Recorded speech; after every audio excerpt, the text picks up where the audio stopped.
Oda konfirmasi Zoro adalah Rayleigh baru. Akhirnya, sang penulis pencipta One Piece mengkonfirmasi kalau Roronoa Zoro adalah pengguna haki penguasa. Bukan itu saja, Roronoa Zoro juga dikonfirmasi sebagai pengguna haki penguasa tingkat lanjut. Tentunya, konfirmasi ini sangat luar biasa sekali mengingat siapa adanya Zoro. Orang yang sedari awal meniti karir sebagai pendamping Luffy dalam berpetualang di lautan. Sebelumnya kita pahami dulu apa itu haki penguasa. Karena haki ini berbeda dengan haki biasa pada umumnya. Haki penguasa ini adalah salah satu tipe atau jenis haki yang jarang dimiliki semua orang.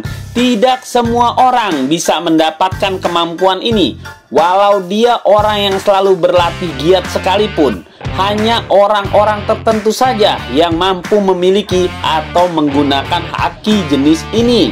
Dan sampai detik ini, sejauh cerita One Piece bergulir, dipastikan sudah ada kurang lebih 17 orang yang memiliki haki penguasa.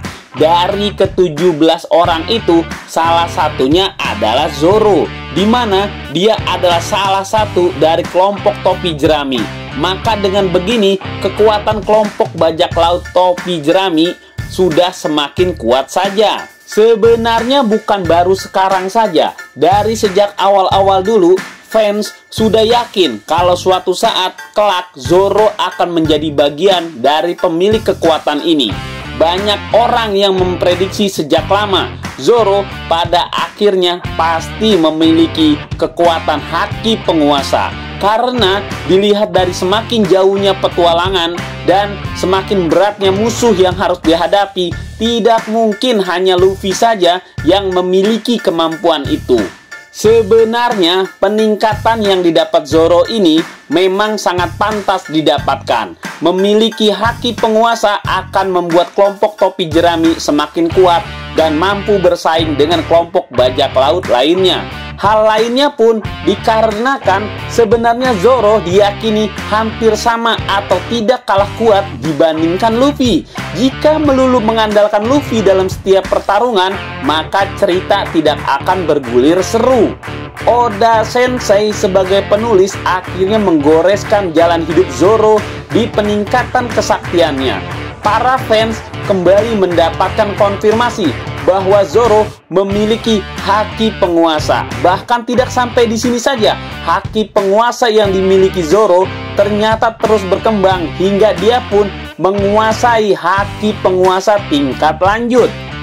Ini tentu saja hal yang mengejutkan karena menurut Kaido sendiri, kemampuan ini tidak banyak yang memiliki. Di dunia One Piece, pemilik kemampuan ini sangatlah sedikit sekali. Haki penguasa tingkat lanjut hanya dimiliki oleh orang-orang yang memiliki kekuatan dahsyat saja, bukan sembarang orang. Contoh orang-orang yang sanggup mencapai haki penguasa tingkat lanjut adalah Roger, Whitebird, Kozuki Oden, dan juga Silver's Rayleigh. Sedikit sekali bukan? Bersyukur sekali Zoro bisa mencapai hal tersebut. Membahas soal Zoro yang akhirnya menyamai posisi Rayleigh tidak tanggung-tanggung. Para fans pun langsung mengatakan kalau Zoro ini adalah Rayleigh-nya era saat ini.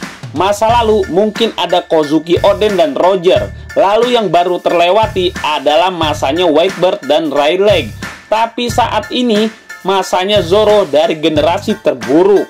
Kenapa Zoro disandingkan dengan Rayleigh? Yang pertama, karena mereka sama-sama pengguna pedang. Dari kesamaan inilah yang membuat orang berbicara tentang Zoro dan Rayleigh. Selain itu, terdapat juga sebuah teori yang menyebutkan bahwa Zoro merupakan sosok Rayleigh dari kelompok topi jerami. Persamaan lain, setelah pengguna pedang, keduanya juga wakil dari Kapten Bajak Laut.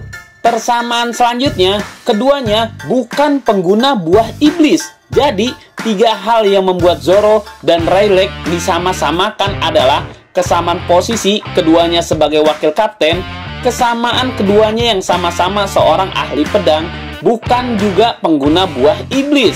siapapun pasti paham dengan jalan cerita One Piece saat ini, dimana seolah-olah petualangan ini mengarahkan atau menunjukkan bahwa Zoro memang merupakan sosok Rayleigh dari generasi baru.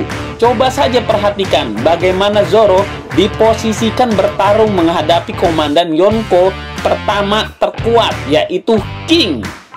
Artinya, kalau yang bertarung melawan Kaido sekarang ini adalah Roger, si Raja Bajak Laut, maka yang akan melawan King pastinya Rayleigh. Saking kuatnya Zoro pun, walau dia berhasil menghajar Kaido hingga bajak laut hewan buas itu terluka, namun King masih sulit untuk dilukai. Intinya, dari posisi Zoro dalam aksi petualangan di mana Luffy yang sedang menuju menjadi Raja Bajak Laut, maka Zoro akan menjadi wakil dari Raja Bajak Laut. Entah kebetulan atau bagaimana juga, kalau Rayleigh disebut sebagai Raja Kegelapan, kok bisa-bisanya Zoro juga dibuat sebagai Raja Neraka? Dua posisi kerajaan yang bisa dikatakan hanya ada di alam lain, bukan alam nyata dunia ini. Maka dari semua kesamaan ini benarlah adanya kalau Zoro adalah Rayleigh dari generasi baru saat ini. Nah, bagaimana menurut kalian? Tulis di kolom komentar ya.